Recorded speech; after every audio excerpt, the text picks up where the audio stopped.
დღეს თბილისის საკაკოს სასამართლოში ანდრო ჭიჭინაძის, ონისეც ხადაძისა და ჯგუფურ ძალადობაში ბრალდებული კიდევ 9 პირის პროცესი იმართება. დღეს საქმის მთავარი გამომძიებელი არსენ ხუნაშვილი დაიკითხება. როგორც ადვოკატებმა განაცხადეს, მთავარ გამომძიებელთან ბევრი შეკითხვა აქვთ მის მიერ ჩატარებულ საგამოძიებო მოქმედებებთან დაკავშირებით და მისი დაკითხვა დღის ბოლომდე გაგრძელდება.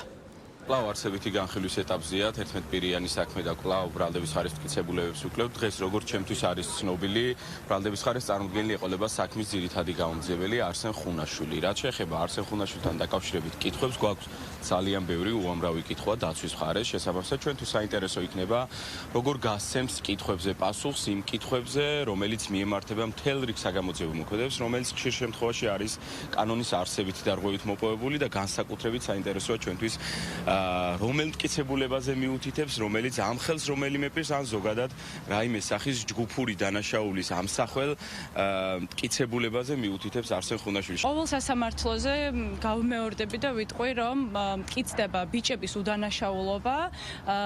რეალურად ჩვენ მხარის გამოდიან, რა ქვია, მოსამართლეებიც, პროკურორებიც, უბრალოდ სახელმწიფო აკეთებს ყველაფერს, რაც შეუძლია ბრჭყალებს რა თქმა უნდა სახელმწიფო, რომ ეს ბიჭები სამაგალითოდ დასაჯონ.